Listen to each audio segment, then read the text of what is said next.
refletir um pouco sobre o tema, e o tema que eu gostaria de refletir com os irmãos é o poder de Deus. O poder de Deus. Coisa que parece que nas igrejas batistas não se fala muito, né? Aliás, quantos aqui são filhos, netos nasceu na igreja batista? Levante a mão. A igreja batista ainda... Quantos não? Quantos vêm de outras igrejas, né? Se tem origem em outras igrejas? Eu mesmo tenho origem, né? Eu não nasci na igreja batista, né? Os meus pais eram da igreja do Evangelho Quadrangular. E ia sempre na igreja, meus pais tocavam na banda, sempre que eu me lembro da minha infância, eu estava lá. Eu só não nasci na igreja porque no dia não tinha culto. Mas eu sempre fui, né? Nasci, cresci na igreja, depois aos 12 anos fui para a igreja batista. É muito comum, né, no meio evangélico, meio que uma distinção, parece que tem os tradicionais, né, o pessoal da igreja batista, que é o pessoal que só lê a Bíblia, e do outro lado tem os pentecostais, que é o povo que parece que está no poder, né? Então tem as igrejas do poder e as igrejas da palavra, né? E parece que isso... pelo menos na minha infância, e até hoje fica um pouco, né, apesar de ter muitas igrejas nessa região cinzenta aí, né, no meio termo, mas esse tema é um tema que, pelo menos eu, na minha vida como batista, a gente não toca muito nas igrejas batistas, né, falar sobre o poder de Deus, falar sobre essa ação, essa ação sobrenatural de Deus. Parece que nas igrejas batistas isso não é dado muita ênfase, né? E a gente percebe que até hoje existe esse misto nas igrejas evangélicas, né? Algumas igrejas onde parece que só se toca nesse assunto, né? Todo culto tem que ter uma manifestação de poder, tem que ter um reteté, né? Alguma coisa assim, né? Uma coisa mais poderosa, uma unção, um sapatinho de fogo, alguma coisa aí para mostrar que realmente Deus está no lugar. Ou parece que tem aquelas igrejas que não, parece que em função até da vivência, ou talvez más experiências com essa questão, né, criou-se talvez um pouco de aversão a isso, né, e a gente prefere ficar mais no nosso canto, né, deixa isso aí para lá. Né, e é interessante porque essas duas coisas, elas deveriam andar lado a lado. Tanto a leitura da palavra, quanto o poder de Deus. Não é à toa que Jesus, lá em Mateus capítulo 22, versículo 29, né, fala sobre isso. Que nós erramos não só por não conhecer as Escrituras. Veja que Jesus fala, o erro de vocês está no fato de não conheceres as Escrituras, nem o poder de Deus. E isso acontece. Muitas vezes nós, como evangélicos, erramos porque escolhemos ou uma coisa ou outra. Às vezes deixamos as Escrituras de lado, ou às vezes deixamos o poder de Deus de lado.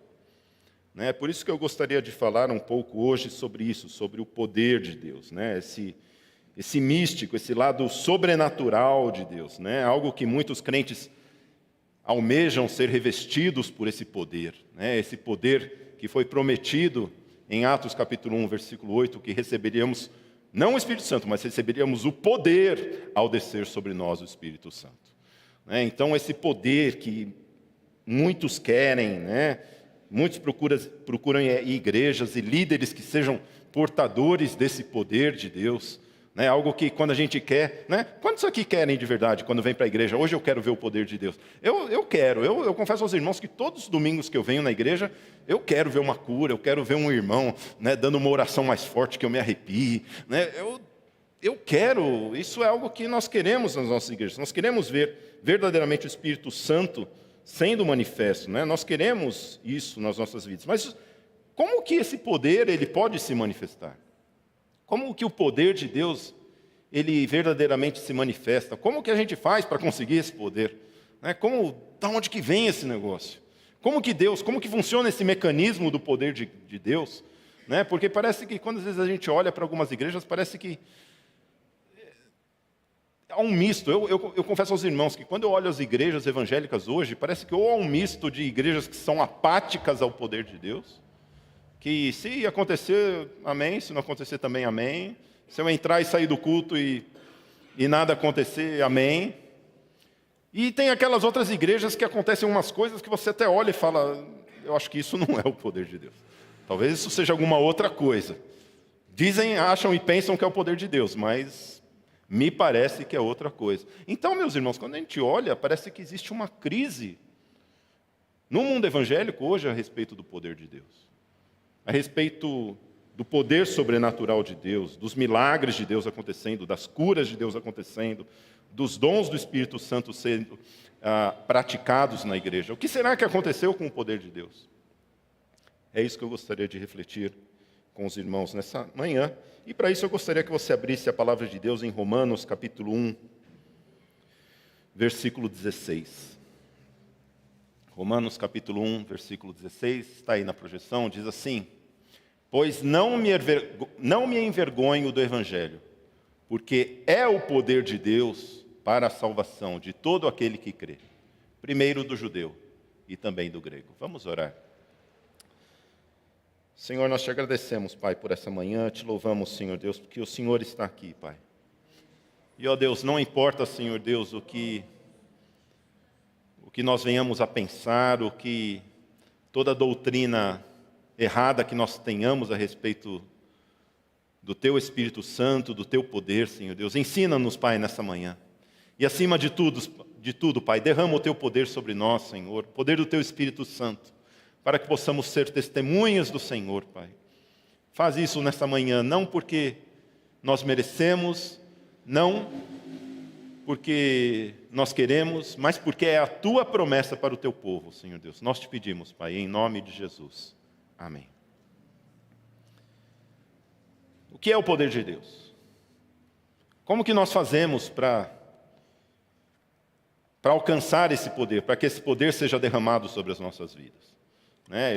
Eu sempre costumo dizer que a vida cristã, ela muitas vezes nós a assemelhamos com uma máquina de refrigerante. Quantos já mexeram numa máquina de refrigerante?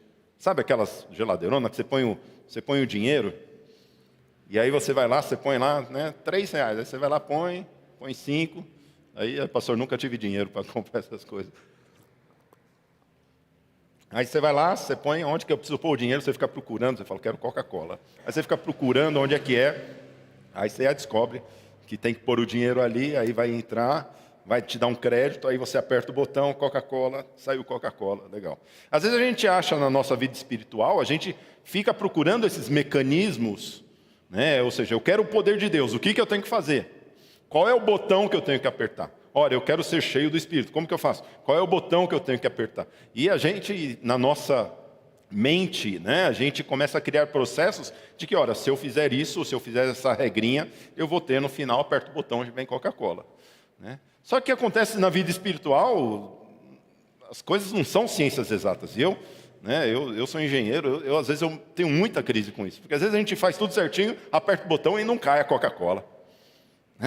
Às vezes a gente faz algumas coisas, a gente procura, fala, não, essa semana vou lá, vou ler a Bíblia, vou orar, e aí chega lá, e as coisas parecem que não acontecem do jeito que a gente quer. Ou às vezes quando a gente menos espera, essas coisas acontecem.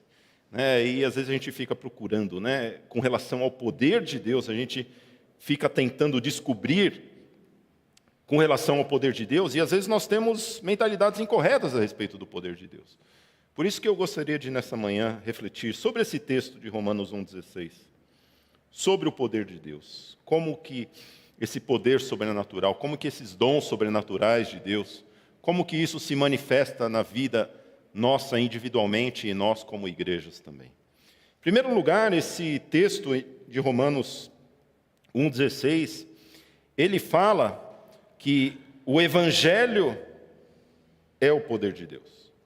Pois eu não me envergonho do Evangelho, porque é o poder de Deus. Então, a primeira coisa que nós vemos, meus irmãos, é que o Evangelho é o poder de Deus.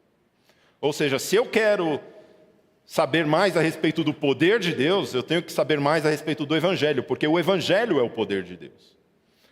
Ou seja, se eu estou procurando o poder de Deus na minha vida, se eu quero ser cheio do Espírito Santo, se eu quero ter dons espirituais, e quantos almejam os dons espirituais? Amém? Amém. A palavra de Deus diz, procurai com zelo os melhores dons. Nós devemos buscar os dons do Espírito Santo de Deus sobre a nossa vida, nós queremos ser revestidos do poder de Deus, mas quando nós procuramos esse poder, como que eu faço? Temos que olhar para o Evangelho, porque o Evangelho é o poder de Deus. E o que é o Evangelho? Muitas pessoas se esquecem. Se eu fosse perguntar para você o que é o Evangelho, o que é a mensagem do Evangelho, qual é essa mensagem do Evangelho? Às vezes a gente se esquece. A gente quer o poder de Deus, mas se esquece do Evangelho. E a palavra de Deus nos mostra que isso não existe. Não existe poder de Deus se não existe Evangelho. Né? E qual é a mensagem do Evangelho? A mensagem do Evangelho de Gênesis e Apocalipse é clara. De que nós estávamos mortos dos nossos pecados.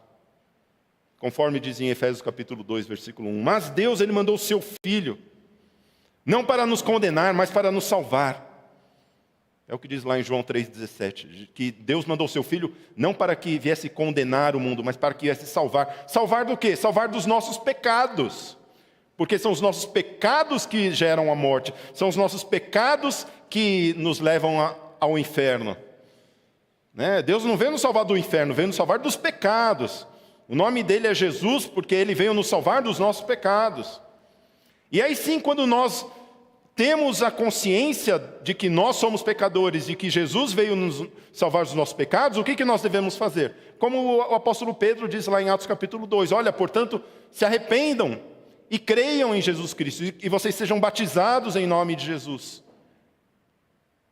E aí então vocês receberão a promessa de Deus, que é a promessa do Espírito Santo. É isso que diz lá em Atos 2:38. Arrependam-se e cada um de vocês sejam batizados em nome de Jesus Cristo, para a remissão dos seus pecados, e vocês receberão o dom do Espírito Santo, porque a promessa é para vocês, e para os seus filhos, e para todos que ainda estão longe, isto é, para todos aqueles que o Senhor nosso Deus chamar. Ou seja, a promessa do poder de Deus, ela é para todos. A promessa do dom do Espírito Santo, ela é para todos, mas ela começa no Evangelho. Ela começa quando eu me arrependo, ela começa quando eu renuncio à minha vida de pecados, quando eu sou batizado em nome de Jesus Cristo. E aí sim eu estou pronto para receber o dom do Espírito Santo, o poder de Deus. Veja que não existe poder de Deus sem o Evangelho. O poder de Deus, meus irmãos, ele necessariamente passa pelo reconhecimento de pecados. O poder de Deus necessariamente ele passa pela crença em Jesus Cristo, por uma transformação de mentalidade, por uma transformação de atitudes. Tem muitas pessoas que querem vir para a igreja, querem o poder de Deus, mas não querem uma vida de arrependimento. Querem o poder de Deus, mas não querem ser transformados na sua maneira de pensar. Querem o poder de Deus, mas não querem transformar as suas atitudes. E aí nós podemos olhar para as nossas igrejas e começar a entender e perceber se as coisas que acontecem nas igrejas é verdadeiramente o poder de Deus ou não. Porque nas igrejas onde muito se fala sobre o poder de Deus e muito é manifesto o dito poder de Deus, devemos olhar, será que vidas estão sendo transformadas? Será que vidas estão sendo transportadas das trevas para o reino da maravilhosa luz de Jesus Cristo? Será que aquele que adulterava não está adulterando mais? Será que aquele que mentia não está mentindo mais? Será que aquele que roubava não está roubando mais? Porque essa é a verdadeira marca do poder de Deus, a marca da transformação. E aí nós podemos ver, fica muito fácil quando nós vemos. Eu lembro quando eu estava assistindo um documentário sobre um grande avivamento que houve nos Estados Unidos na década de 70, onde muitos olhavam e falavam, isso daí não é o poder de Deus, não. E aí eu me lembro um dos pastores falando justamente isso, ora, eu estou vendo homens e mulheres vindo se ajoelhar, se prostrar diante de Jesus Cristo. Eu estou vendo homens e mulheres que antes estavam nas trevas e hoje estão na luz, homens e pessoas que antes estavam numa vida de pecado e hoje não estão mais. Ora, se isso não é o poder de Deus, o que é o poder de Deus? Porque essa é a verdadeira marca do poder de Deus, é a transformação de vidas, é o Evangelho. Por isso, meus irmãos, quando nós olhamos para as coisas, as manifestações que acontecem nas igrejas, a primeira pergunta que tem que vir à nossa mente é, será que vidas estão sendo transformadas? Será que nós podemos olhar para as coisas que estão acontecendo e ver que, no final das contas, as vidas estão sendo transformadas? Ou o que existe é algo apenas para se mostrar ou para se manifestar, ou, sei lá, coisas emocionais ou emocionalismo?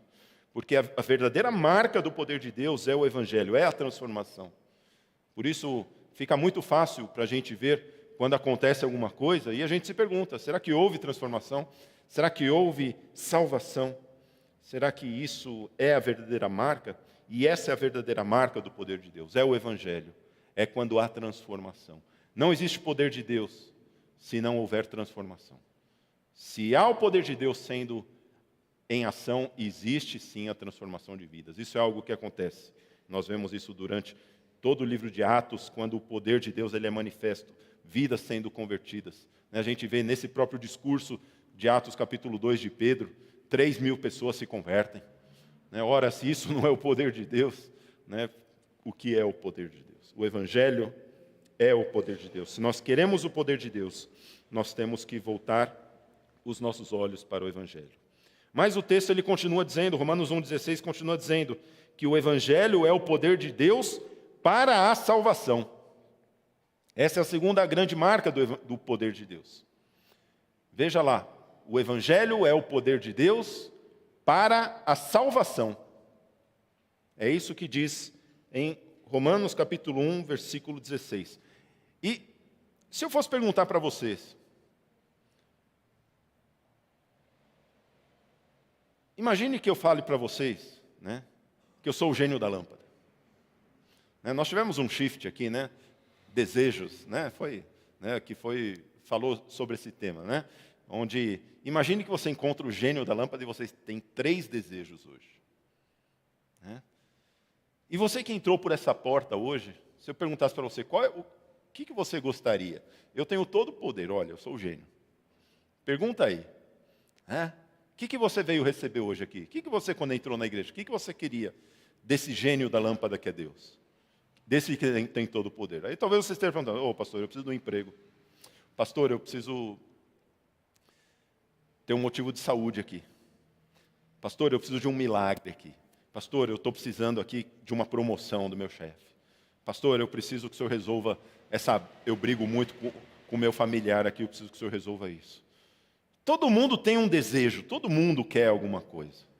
Então, todas as vezes que nós, às vezes, nos achegamos até Deus, nós nos achegamos querendo uma coisa dele. Não é verdade? É fácil, é só olhar para a nossa oração. Olha para a sua oração quando você for dormir. O que você vai pedir para Deus? Ou seja, nós quando olhamos para um Deus todo-poderoso, nós queremos o poder de Deus para resolver algum problema na nossa vida. Isso é comum.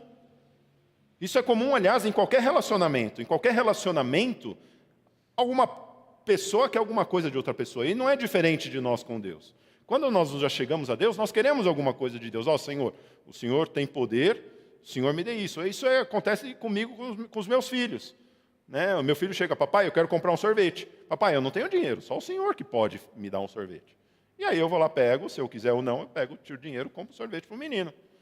Por quê? Porque eu tenho o poder para comprar o sorvete, ele não tem. E da mesma maneira, nós como seres humanos, às vezes nós nos achegamos até Deus. Senhor, o Senhor tem o poder de fazer isso, Senhor. Senhor, o Senhor pode fazer isso. Senhor, o Senhor pode me curar hoje, se o Senhor quiser. Senhor, o Senhor pode me dar um emprego, se o Senhor quiser. Senhor, o Senhor pode resolver o meu problema, minha situação financeira hoje, se o Senhor quiser. Senhor, o Senhor pode resolver o problema da minha família, se o Senhor quiser. Por quê? Porque a gente sabe que Deus tem o poder. E aí a gente vai pensar, mas o que Deus quer fazer com esse poder? Como que a gente sabe o que Deus quer fazer com o poder que Ele tem? Imagine se você, esses dias eu estava assistindo aquele filme, O Todo-Poderoso. Não sei quantos assistiram, do Jim Carrey. Eu achei muito interessante esse filme. Ele é um cara normal e de repente aparece e fala, você vai ser Deus. Ele fala, mas como eu vou ser? Não sei, se vira, E aí eu lembro dele, tem uma cena onde ele fica, tá vindo um monte de zumbido na minha cabeça, e fala, são as orações das pessoas. Você tem que responder as orações. Aí ele tem uma hora que é tanta oração, ele responde 1 milhão de orações, aí aparece mais 3 milhões de oração. Ele fica desesperado e fala, quer saber de uma coisa? Seleciona tudo aqui, responde tudo positivo. E aí eu sei que Aí quando ele vê no dia seguinte, está todo mundo quebrando tudo, porque todo mundo ganhou na loteria, né? Todo mundo pediu para Deus, Senhor, faz eu ganhar na loteria, todo mundo ganhou na loteria, aí o cara estava quebrando tudo, porque ele ganhou só $7 na loteria, né? Ganhou no primeiro prêmio e ganhou só $7, todo mundo ganhou, né? O negócio entrou numa desordem total. E aí eu comecei a pensar, puxa vida, se a gente tivesse todo o poder, o que a gente faria? Imagine que você tivesse todos os dons, entrasse por aquela porta, né, o apóstolo, né? O que você quer hoje, irmão? O que está querendo aí? É um carro zero? Está ruim teu carro? E você, irmão? Está precisando do quê? Fala aí, irmão. Pode falar, está com vergonha, irmão? O quê? Um terreno para a igreja, olha, oh, glória a Deus. Né? O que está querendo? Percebe? Imagine que você tivesse todo o poder. O que você faria? Né? Quem está doente aí? Faz a fila aqui, ó. Quem está precisando de dinheiro? Faz a fila aqui. Não, é melhor fazer aqui, porque vai dar volta aqui. Já pensou se você tivesse todo o poder? Eu gostaria que você abrisse a sua Bíblia lá em Mateus capítulo 28, versículo 18 a 20. Olha o que Jesus ele fala. E chegando-se Jesus, falou-lhes dizendo, é-me dado todo o poder no céu e na terra. Vamos repetir, é-me dado o quê? Todo o poder no céu e na terra. Portanto, ide e fazei discípulos de todas as nações, batizando-os em nome do Pai, e do Filho e do Espírito Santo, ensinando-os a guardar todas as coisas que eu vos tenho mandado. Olha como é interessante, né? Jesus fala, é-me dado todo o poder. Gente, eu tenho todo o poder, gente. Faz a fila aqui os doentes, foi isso que ele falou? Faz a fila aqui quem estiver precisando de dinheiro, que eu vou multiplicar moeda. Aliás, por que Jesus multiplicou o pão e não multiplicou moeda? Resolvia todo o problema, não resolvia? Quem é economista sabe que não, né? É isso que Jesus fala? É-me dado todo o poder. O que você está precisando? Cura, recebe. Foi isso que ele falou? O que ele falou? Ide e pregai o evangelho. Sabe por quê? Porque o poder de Deus é para a salvação de todo aquele que crê. Primeiro do judeu e depois do grego. O poder de Deus não é para eu melhorar o meu conforto. O poder de Deus não é para que eu fique numa boa, vivendo de boa, lá no meu sofá. O poder de Deus não é para eu conseguir dinheiro para comprar minha picanha. O poder de Deus não é para nada disso. O poder de Deus é para a salvação. E enquanto nós não entendermos isso, nós não receberemos o poder de Deus. Enquanto nós não entendermos que o fato de que vidas estão indo para o inferno, isso é muito mais crítico do que, Senhor, me dê um aumento do meu salário. Senhor, eu preciso trocar de carro. Senhor, eu preciso de uma casa. E vidas estão indo para o inferno, e eu quero o poder de Deus para o meu conforto. Ah, meus irmãos, enquanto nós não entendermos que o poder de Deus ele é para a salvação, esse poder não vai ser derramado sobre a sua igreja. Porque o poder de Deus, ele é para a salvação. É isso que Jesus ele fala. Mas recebereis o poder, em Atos 1:8. Coloque, por favor, Maju, por favor. Atos capítulo 1, versículo 8. Mas recebereis o poder ao descer sobre vós o Espírito Santo. E sereis o quê? Minhas testemunhas. Tanto em Jerusalém, Judeia, Samaria e até os confins da terra. É para isso o poder de Deus, é para ser testemunha, é para salvação, é para pregar o evangelho, é para isso. Olha lá, vamos todos ler? Mas vocês receberão poder ao descer sobre vocês o Espírito Santo, e serão minhas testemunhas, tanto em Jerusalém como em toda a Judeia e Samaria e até os confins da terra. É para isso o poder de Deus, é para a salvação, não é para o meu conforto, não é para eu ter uma vida tranquila, não é para eu resolver os meus conflitos emocionais, não é para nada disso. O poder de Deus é para a salvação, por quê? Porque homens e mulheres estão indo ao inferno. E Deus está triste com isso, Deus ele quer resolver isso. Sim, Deus ele quer resolver os seus problemas, as suas aflições. Mas do que vale ele resolver suas aflições enquanto tem homens e mulheres indo para o inferno? Ah, meus irmãos, uma igreja cheia de poder é uma igreja que tem paixão pelas almas. Uma igreja que não tem paixão pelas almas perdidas é uma igreja que não tem o poder de Deus. E isso nós vemos no decorrer da história. Quantas igrejas que o verdadeiro poder de Deus foi derramado quando elas decidiram, nós vamos pregar o Evangelho. Nós estamos dispostos a pregar o Evangelho. Por isso, meus irmãos, que domingo após domingo nós estamos aqui passando vídeo de missões. Domingo após domingo a irmã Deise está dizendo, olha, tem Evangelhos de João lá para você pregar, para você levar para os seus vizinhos. Tem ali folhetos para você poder evangelizar. É nisso que vem o poder de Deus, porque o poder ele é para a salvação.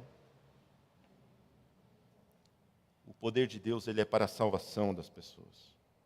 Para isso é o poder de Deus. E o Evangelho é o poder de Deus para a salvação das pessoas. Nós não devemos nos esquecer, meus irmãos, que o poder de Deus, ele é derramado, sim, para a salvação das pessoas. E até quando nós vemos milagres acontecendo, isso é para que haja testemunho entre nós, de que Deus é poderoso, de que Deus ainda cura, de que Deus ainda salva, de que Deus ainda se manifesta, para que as pessoas vejam e deem glórias a Deus. Deus ainda quer, não estou dizendo aqui que Deus aqui, Ele só vai usar o poder para salvar, não, Ele vai manifestar o seu poder entre nós, e como tem feito já. Quantas vezes nós temos visto, né, às vezes a gente estamos lá, eu e o pastor Haroldo, a gente ouve um testemunho, pastor, domingo passado o pastor orou, eu estou curado, pastor. Glórias a Deus, meus irmãos, Deus está manifestando sim o seu poder, e a gente percebe que vidas estão sendo levadas ao Senhor por conta disso. E é para isso que é o poder de Deus, para a salvação de vidas. E nós, como igrejas, nós precisamos voltar a pregar o Evangelho, voltar a entender que o verdadeiro poder está quando nós decidimos pregar o Evangelho, quando nós decidimos nos colocar na brecha e sermos atalaias do Senhor, pregando a palavra do Senhor. Em terceiro lugar, o Evangelho é o poder de Deus para a salvação de todo aquele que crê. De todo aquele que crê. Sabe por quê, meus irmãos? Porque o poder de Deus, ele somente é eficiente quando ele encontra alguém que crê. E às vezes a gente entende porque o poder de Deus não é manifesto tanto nas nossas igrejas. Porque talvez nós tenhamos deixado de crer. Porque o Evangelho é o poder de Deus para a salvação daquele que crê. Lembra quando Pedro e João estão lá em Atos capítulo 2, quando eles estão entrando no templo? O que a Bíblia fala? Por que Pedro orou por aquele aleijado? Sabe por quê? Porque ele viu que nele havia fé suficiente para ser curado. Ele viu que o coração daquele aleijado, ele tinha um coração que cria que ele poderia ser curado. Veja, meus irmãos, que nós temos, nesse cenário de pregação da palavra, ou nesse cenário de se pregar o Evangelho de Deus, nós vamos encontrar pessoas que creem e pessoas que não creem. Isso é muito comum.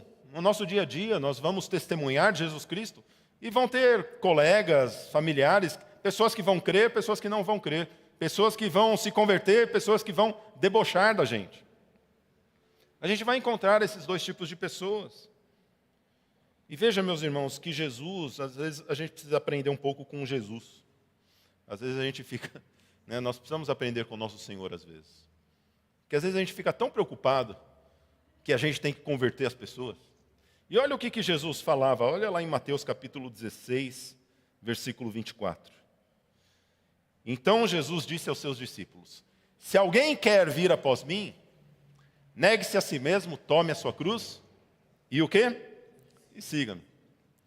Gente, se alguém quer vir, vem. Se não quiser, eu estou indo. Hoje à tarde estou indo. Se alguém quiser vir comigo, estarei saindo aqui hoje, 2 horas da tarde. Se você não estiver aqui 2 horas da tarde, você acha que eu vou ficar esperando por você? Sim ou não? Não. Jesus vai. E meus irmãos, quantas pessoas não querem seguir a Jesus? Porque Jesus ele está sempre indo. Sabe por quê? Porque ele é o caminho. Jesus não fica parado, não. Deus não fica parado, não. Deus ele quer homens e mulheres que o sigam. E seguir não é ficar sentado no sofazão esperando o poder chegar. Ou seja, se eu quero o poder de Deus, eu tenho que ir atrás de Jesus, eu tenho que seguir a Jesus. E às vezes, meus irmãos, a gente fica tão preocupado nas igrejas com aquele que não vem, né? Quantas vezes a gente vem na igreja, Senhor, abençoa aqueles que não vieram. Não, peraí. Abençoa aqueles que não vieram, não, abençoa aqueles que vieram. Abençoa aqueles que acordaram cedo e estão aqui hoje, prestando culto ao Senhor. Porque aqueles que quiseram ficar em casa, vão perder. Sabe por quê? Porque o Evangelho, o poder de Deus, é a salvação para todo aquele que crê, para todo aquele que quer, para todo aquele que decidiu seguir a Jesus. E, meus irmãos, a gente fica preocupado com aqueles que estão para trás. Deixa os pastores cuidar das ovelhas que ficaram para trás. Vocês vão para frente. Segue Jesus. Olha, bora para frente. Não perde tempo com quem fica... Ai, culto é muito cedo, pastor. Tá bom, a gente faz 2 cultos. Ai, mas domingo é complicado, pastor. Minha família vai em casa. Ah, meus irmãos, sinto muito. Quem quer vai, quem não quer. Sabe por quê? Porque o poder de Deus é para todo aquele que crê. Para todo aquele que se dispõe. Fala, eu quero. Não, pastor, estou aqui. Eu estou disposto, pastor. Eu quero. Você quer. Vocês que estão aqui, eu sei que querem. Porque vocês estão dispostos. Ah, meus irmãos, esse é o Evangelho. O poder de Deus é para nós. A promessa é para nós e para os nossos filhos. É para nós. Fala assim, é para mim. O poder de Deus é para mim, é para você. Sabe por quê? Porque você está aqui, você quer, você mostrou que você tem desejo que você quer. E é hora da igreja não mais perder tempo com aqueles que não querem, meus irmãos. Às vezes a gente fica perdendo tanto tempo com aqueles que não querem. Às vezes a gente faz... os líderes de ministério sabem, às vezes gasta tanto tempo, líder de PG, o Senhor, hoje o PG vai bombar, e você abre o Google, o Skype, lá tem 2 irmãos. Cadê o povo de Deus? Senhor, a gente fica triste, o povo não quer seguir, Senhor. Meus irmãos, vai com Jesus. Se você ficar atrás lá consolando o irmão, Jesus já foi. Senhor, me mostra, Senhor, quais são as pessoas que o Senhor deseja. Senhor, não tem ninguém aqui, Senhor. Amém, vamos para fora, vamos fazer caminhada de oração. Vamos ver quem quer. Porque o Evangelho é para quem quer. O poder de Deus é para quem quer, não é para quem não quer.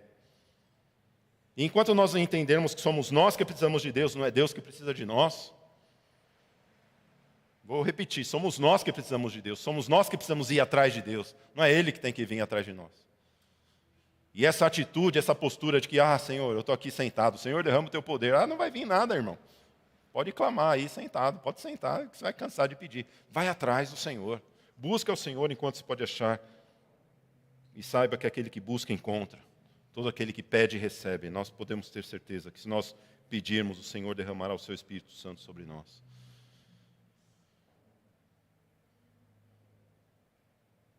O Evangelho, é o poder de Deus para a salvação de todo aquele que crê. E o texto ele termina dizendo, primeiro do judeu e também do grego. Pois não me vergonho do Evangelho, porque é o poder de Deus para a salvação de todo aquele que crê. Primeiro do judeu e também do grego. Eu confesso aos irmãos que eu comecei a me perguntar, porque parece que esse negócio primeiro do judeu e também do grego, se tirasse isso daí, ficava um versículo bonito já, né? E às vezes a Bíblia parece que tem uns negócios no meio de versículo que é para você esquecer, né? Não dá para decorar.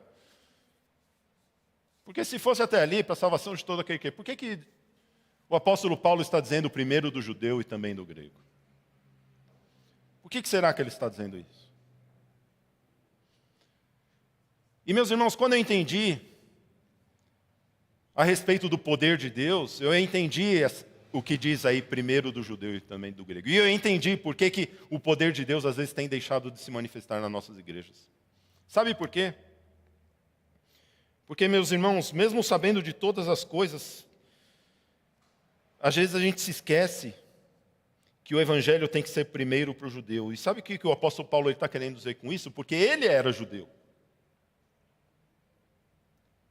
Quando o Evangelho começa, ele começa primeiro nos judeus. Ele começa primeiro entre os judeus e depois ele é expandido para as outras pessoas. E o que o apóstolo Paulo ele está querendo dizer aqui é que o evangelho, ele é o poder de Deus para a salvação, primeiro a nossa e depois das outras pessoas. O evangelho é o poder de Deus para a salvação, primeiro da nossa salvação e depois da salvação das outras pessoas. E às vezes a gente quer que o evangelho seja a salvação das outras pessoas, mas a gente não quer que ele seja a nossa salvação. A gente quer que as outras pessoas se convertam dos seus pecados, mas nós não queremos nos converter dos nossos pecados. Nós queremos que as outras pessoas, os mentirosos, parem de mentir. Nós queremos que os ladrões parem de roubar. Nós queremos que os políticos parem de roubar. Mas nós não queremos deixar os nossos pecados. E é por isso que o evangelho parou de ser o poder de Deus. Porque ele parou de ser primeiro a nossa salvação, para ser a salvação das outras pessoas. Meus irmãos, a igreja se esqueceu que também precisa viver do evangelho. Nós nos esquecemos que o evangelho ele tem que ser o poder de Deus primeiro para transformar a minha vida. Porque se esse poder de Deus, se esse evangelho não teve poder para transformar a minha vida, ele não vai ser poder para transformar a vida de mais ninguém. E às vezes a gente quer ver igrejas cheias, a gente quer ver a igreja lotada, a gente quer ver o poder de Deus se manifestando, mas a gente não quer deixar esse Jesus que diz em Apocalipse capítulo 3, eis que estou à porta e bato, se alguém ouvir, olha a igreja, eu estou batendo, deixa eu entrar. E às vezes nós somos hipócritas, e nós somos como os fariseus de Mateus capítulo 23. Aliás, Mateus capítulo 23 é o versículo onde Jesus dá a patada em todos os fariseus, que é o capítulo dos ais de vocês fariseus. E tem um dos ais, que está lá em Mateus 23, versículo 4, que é muito interessante, meus irmãos, se refere muito a isso que nós estamos falando. Olha o que diz lá, Mateus capítulo 23, versículo 4. Atam fardos pesados, difíceis de carregar, e os põem sobre os ombros dos outros, mas eles mesmos nem com o dedo querem movê-los.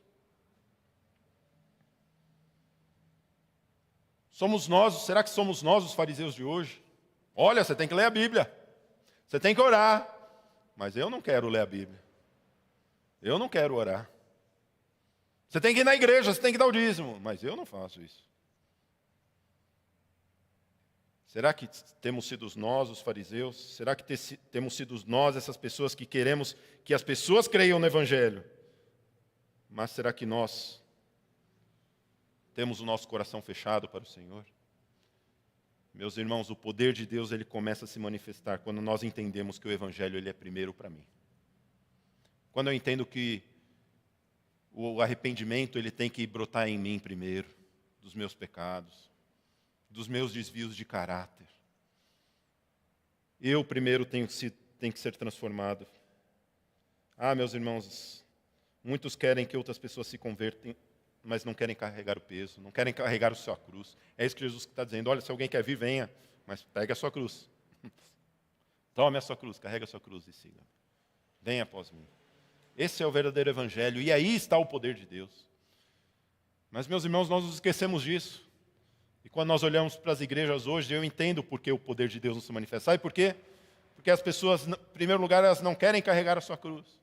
Em segundo lugar, elas querem o poder para todas as coisas, menos para a salvação. Elas se importam apenas para o seu bem-estar, para o seu conforto. Mas nós precisamos entender que o verdadeiro poder de Deus, ele se manifesta quando nós entendemos que Deus ele deseja salvar as pessoas a partir de nós. A começar em nós, a começar as nossas vidas. Por isso, meus irmãos, precisamos entender que o Evangelho é primeiro para mim, primeiro para o judeu, primeiro para nós, e depois também para as outras pessoas. Porque nós podemos ter certeza que quando há transformação, aí sim se cumpre o que o apóstolo Pedro falou, que quando nós nos arrependemos, quando somos verdadeiramente batizados, imersos em Jesus Cristo, quando estamos em Jesus Cristo, quando Ele está em nós, quando nós estivermos nele e as palavras dele estiverem em nós, aí sim nós podemos pedir o que quisermos e nos será feito. O poder de Deus será manifesto, vidas serão salvas, vidas serão curadas. O Espírito Santo se manifestará na sua igreja. Ah, meus irmãos, Deus ele deseja manifestar o seu poder. Mas será que nós estamos dispostos a abrir os nossos corações para a mensagem do Evangelho nessa manhã? Por isso, o que a palavra de Deus ela nos convida hoje é entendermos que o Evangelho ele deve primeiro criar fruto nas nossas vidas. É uma mensagem que deve primeiramente encontrar frutos nos nossos corações.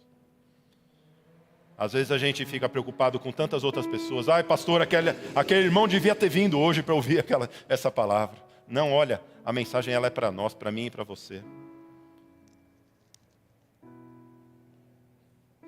A minha oração é que a mensagem do Evangelho ela possa verdadeiramente criar frutos nas nossas vidas. Sabe por quê? Porque se ela criar fruto nas nossas vidas, esse fruto ele vai germinar. Isso vai multiplicar. Rios de águas vivas vão jorrar de nós, como diz Jesus Cristo. E aí sim, nós podemos ter a certeza de que Deus ele vai derramar o seu poder. De que Deus ele vai derramar o seu milagre. De que Deus ele vai fazer maravilhas no meio de nós. Vai continuar a fazer maravilhas no meio de nós. Que cada um de nós possamos verdadeiramente entender isso. Sabe por quê? Porque quando nós entendermos isso, nós podemos entender e dizer como o apóstolo Paulo, eu não me envergonho do Evangelho. Eu me envergonho sim dos meus pecados, mas do Evangelho eu não me envergonho, porque Ele é o poder de Deus. E quando nós entendemos isso, aí sim, nós estamos prontos para receber o poder de Deus, para receber o dom do Espírito Santo, que é uma promessa para mim, para você e para todos aqueles que creem. Que Deus nos abençoe. Vamos colocar